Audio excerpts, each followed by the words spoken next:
মকর সংক্রান্তি মানেই বাঙালির প্রতিটা ঘরে ঘরে চলে নানা রকমের মিষ্টি খাবার বানানো তোড়জোড়, আর সেই নিয়েই থাকে বাড়ির মেয়েদের ওপরে প্রচুর চাপ। তাই আজ আপনাদের কথা মাথায় রেখেই নিয়ে চলে এসেছি দুটি খুব সহজ ও মজাদার রেসিপি।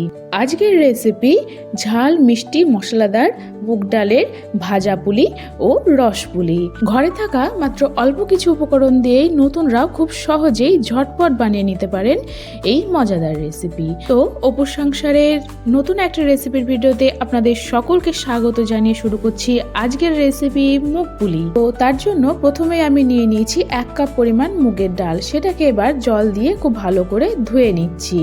আমি মুগ ডালটাকে সবসময় ধুয়ে তারপরে ভেজে নিই। আপনারা যদি চান আগে ভেজে নিয়ে তারপরও ধুয়ে নিতে পারেন। তো প্রথমে আমি একটা শুকনো খোলায় ডালটাকে দিয়ে একটু নাড়াচাড়া করে ভেজে নেব যাতে জলটা শুকিয়ে যায়। এই পর্যায়ে কিন্তু আমি আগে থেকে কোনো তেল অ্যাড করিনি। দেখুন ডালটা যখন তলাতে একটু লেগে লেগে আসবে, মানে জলটা পুরো শুকিয়ে গেছে, এই পর্যায়ে আমি অ্যাড করে দিচ্ছি 2 টেবিল স্পুন সর্ষের তেল।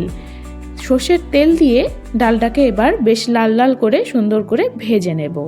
আর অন্যদিকে চলুন ডালটা যতক্ষণ ভাজা হচ্ছে ততক্ষণ একটা আমি মশলার পেস্ট করে নিই। যেহেতু মশলাদার মুগ পুলি তাই মশলা তো দিতেই হবে। তার জন্য আমি একটা মিক্সিং জারের মধ্যে দিয়ে দিয়েছি 4-5টা কাঁচা লঙ্কা, 1 টুকরো আদা, 1 টেবিল স্পুন জিরা আর 1/2 টেবিল স্পুন মৌরি। সব কিছুকে এবার খুব ভালো করে ব্লেন্ড করে নেব।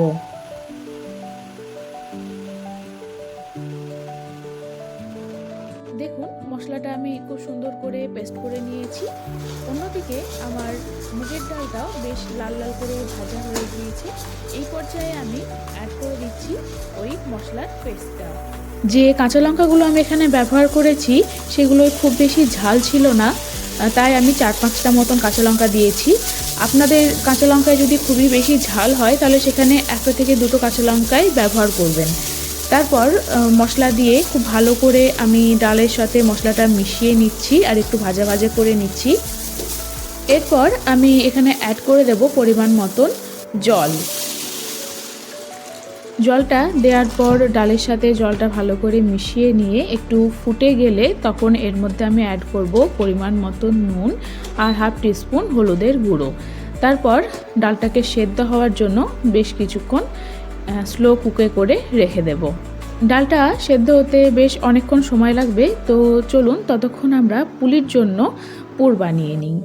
তো তার জন্য আমি একটা কড়াইয়ে প্রথমে নিয়ে নিচ্ছি 1 কাপ পরিমাণ নারকেল কোড়া আর তার মধ্যে দিয়ে দিচ্ছি 1/2 কাপ পরিমাণ খেজুরের গুড়। এই সময় কিন্তু আমি এখনও গ্যাসটা অন করিনি। গ্যাস অন না করেই আমি খেজুরের গুড়ের সাথে নারকেল কোড়াটা খুব ভালো করে মিশিয়ে নেব। তো দেখুন গুড়ের সাথে নারকেল কোড়াটা সুন্দর করে মিশিয়ে নেওয়া হয়েছে। এবার আমি গ্যাসের ফ্লেমটা অন করে দিচ্ছি আর লো টু মিডিয়ামে রেখে আমি নারকেল কোড়াটা একটু পাকিয়ে নেব।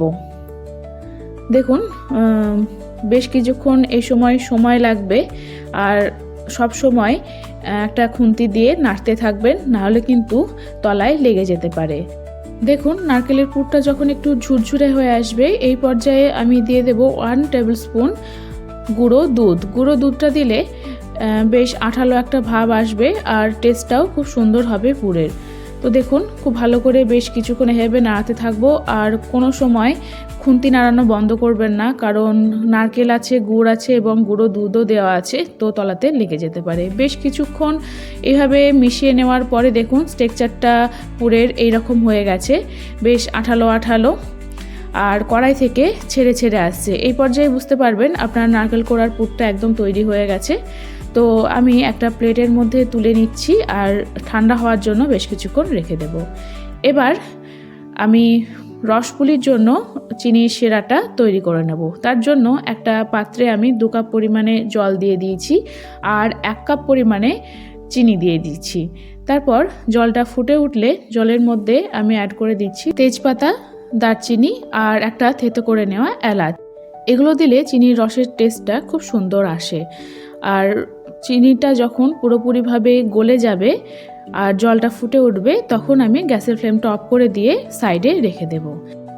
এবার চলুন আমি একটা ময়দার মিশ্রণ বানিয়ে নিই। তো তার জন্য নিয়ে নিচ্ছি 2 কাপ পরিমাণে আটা আর 1 কাপ পরিমাণে চালের গুঁড়ো। এই দুটোকে আমি ভালো করে মিশিয়ে নেব। আর আটার সাথে চালের গুঁড়ো মিশিয়ে নেওয়ার কারণ হচ্ছে পুলিগুলো খুব সুন্দর নরম থাকবে আর খাস্তা হবে। শুধু চালের গুঁড়ো দিয়ে করলে পুলিগুলো শক্ত হয়ে যাওয়ার সম্ভাবনা থাকে, তাই এরমভাবে মিশিয়ে আমি রেখে দিলাম। অন্যদিকে দেখুন ডালটাও আমার সুন্দর সেদ্ধ হয়ে গেছে, একদম গলে যায়নি, একটু দানাদার আছে। এই রকম স্ট্রাকচারটাই কিন্তু পুলির জন্য দরকার, একটু দানাদার। এবার শেষ পর্যায়ে আমি দিয়ে দেব 1 টিস্পুন ভাজা জিরের গুঁড়ো, 1 টিস্পুন চিনি আর হাফ টিস্পুন মতন ঘি। ভাজা জিরের গুঁড়োটা আমি আগেই করে রেখেছিলাম। তো সব কিছুকে একদম ভালো করে মিশিয়ে নেব। আর ডালটাও সুন্দর আঠালো হয়েছে, একটু জল নেই। তো এই পর্যায়েই আমি দিয়ে দিচ্ছি পরিমাণ মতন চালের গুঁড়ো আর আটার মিশ্রণটা। একবারে কিন্তু সবটা দিয়ে দেবেন না, অল্প করে মিশিয়ে নিয়ে দেখে নেবেন, যদি প্রয়োজন হয় তবে বাকিটা দেবেন। তো আমি এখানে অর্ধেকটা পরিমাণে আটার মিশ্রণটা দিয়েছি, দিয়ে একটা স্প্যাচুলার সাহায্যে ভালো করে মিশিয়ে নিচ্ছি। আর গ্যাসটা কিন্তু এই পর্যায়ে একদম স্লো করা আছে আমার। দেখুন আটা আর ডালের মিশ্রণটা কিন্তু একদম ঝুরঝুরে হয়ে গেছে। আর সেই জন্য আমি এক্সট্রা করে আটার মিশ্রণটা অ্যাড করছি না, কারণ এরপর যদি আপনি আরও আটার মিশ্রণ ব্যবহার করেন তাহলে ডোটা একদম শক্ত হয়ে যাবে। তো গ্যাস থেকে আমি কড়াইটা নামিয়ে নিয়েছি আর হাত দিয়েই আস্তে আস্তে করে আমি ডালটাকে মেখে নেব। এই প্রসেসটা কিন্তু গরম থাকা অবস্থাতেই করতে হবে, ঠান্ডা হয়ে গেলে কিন্তু হবে না। যদি হাতে গরম লাগে তাহলে আপনারা একটা পাত্রে ঠান্ডা জল নিয়ে নেবেন আর মাঝে মাঝে জলে হাত দিয়ে দিয়ে এই আটার মিশ্রণটাকে মেখে নেবেন। দেখুন ডোটা আমার এখানে পুরোপুরি মাখা হয়ে গেছে। লুচি পরোটার জন্য আপনারা যেরকম আটার ডো তৈরি করেন ঠিক সেই রকমই এখানে ডোটা হবে। তো দেখুন আমি একটা অন্য থালার উপরে তুলে নিয়েছি, যেটাতে আমি পুলিগুলোকে গড়ে রাখবো। দেখুন ডোটাকে আমি এবার দুটো ভাগে ভাগ করে নেব, কারণ যেহেতু 2 রকমের পুলি হবে, ভাজা পুলি ও রস পুলি, তাই আমি 2 ভাগে ভাগ করে নিচ্ছি। এবার একটা ডো থেকে আমি ছোট ছোট আকারে লেচি কেটে নেব। ঠিক লুচির যেরকম লেচি কাটেন তার থেকে একটু ছোট মাপ করে কাটবেন। দেখুন ঠিক এই রকমভাবে আমি লেচিগুলোকে ছোট ছোট করে কেটে নিচ্ছি। আর সাইজটাও আপনাদের দেখিয়ে দিচ্ছি, এই যে এই সাইজেরই হবে, খুব বেশি বড় করবেন না, এই সাইজটাই ঠিকঠাক হবে। তো দেখুন সমস্ত লেচিগুলো আমার কাটা হয়ে গেছে। এবার আপনাদের আমি পুলিটা বানিয়ে দেখিয়ে দিচ্ছি। প্রথমে লুচির জন্য যেরকম আপনারা ছোট ছোট বলের আকারে শেপ দিয়ে নেন, সেরকমভাবে একটা ছোট্ট বলের মতন শেপ দিয়ে নিয়েছি। তারপর দুটো হাতের সাহায্যে চেপে চেপে আমি একটা বাটির মতন শেপ দিয়ে নিচ্ছি, ঠিক এই রকমভাবে। তারপর মাঝে অল্প পরিমাণে আমি নারকেলের পুরটা দিচ্ছি, খুব বেশি পুর দেবেন না, তাহলে ভাজার সময় ফেটে যেতে পারে। এবার 2 হাত দিয়ে চেপে চেপে আমি পুলির মুখটা খুব ভালো করে সিল করে দিচ্ছি। তারপর দুটো হাতের মাঝে রেখে পুলিগুলোকে একটু হালকা করে আমি প্রেস করে রোল করে নেব, ঠিক এইরকমভাবে লম্বাটে ধরনের। তারপর পুলির 2 সাইডে আরও একবার করে হালকা হাতে প্রেস করে একটু রোল করে নেব। এতে পুলিগুলো দেখতে খুব সুন্দর হবে আর মাছটা বেশ ফুলে থাকবে। দেখুন ওই রকমভাবে আমি আরও একটা পুলি আপনাদের বানিয়ে দেখাচ্ছি। প্রথমে হাতের সাহায্যে গোল করে নিয়ে দুটো আঙুল দিয়ে চেপে চেপে একটু বাটির মতন শেপ করে নিচ্ছি। তারপর তার মধ্যে পরিমাণ মতো নারকেলের পুর দিচ্ছি, দিয়ে মুখটাকে খুব ভালো করে সিল করে দিতে হবে। দেখুন এরপর দুটো হাতের তালুর মাঝখানে নিয়ে পুলিগুলোকে একটু হালকা হাতে চেপে প্রেস করে রোল করে নেবেন। হালকাভাবে একটু রোলটা করবেন, খুব বেশি চাপ দেবেন না। এরপর 2 মাথাকে আরও একবার হালকা করে প্রেস করে রোল করে নেবেন, এতে পুলিটা বেশ লম্বাটে ধরনের দেখতে হবে। এইভাবে পুলি বানালে দেখতেও খুব সুন্দর লাগে। তো চলুন আমি ঝটপট সব পুলিগুলো বানিয়ে নিই। প্রথমে আমি পুর ছাড়া কিছু পুলি বানিয়ে নিয়েছি। এইটার শটটা নিতে আমি একদমই ভুলে গেছি, তো কিছু করার নেই। তো প্রথমে আমি পুর না ভরে কয়েকটা পুলি বানিয়েছি, এইগুলো আমি রস পুলিতে ব্যবহার করব। রসটা যেহেতু মিষ্টি তাই ভেতরে আমি আলাদা করে পুর ব্যবহার করিনি। এই পুলিগুলোকে আগে আমি ভেজে নিচ্ছি, একটা ব্যাচ ভেজে নেব। আর অন্যদিকে পুর ভরে যে পুলিগুলো বানানো আপনাদের দেখালাম সেইগুলোকে এক এক করে বানিয়ে নেব। আমি পুলিগুলোকে বানাতে বানাতে অর্ধেকটা ভেজে নিচ্ছি, তার কারণ হচ্ছে এখন ঠান্ডার সময় তো পুলিগুলো বেশিক্ষণ বানিয়ে রেখে দিলে পুলির গাগুলো শক্ত হয়ে যায়, আর পুলির গা শক্ত হয়ে গেলে ভাজার সময় কিন্তু ফেটে যাওয়ার চান্স থাকে। তাই আমি এক এক করে পুলিগুলো বানাবো আর তখনই ভেজে নিতে থাকবো। তো দেখুন প্রথম ব্যাচটা আমি ভেজে নিয়েছি। এবার সেগুলোকে তুলে এক এক করে আমি চিনির রসের মধ্যে দিয়ে দিচ্ছি।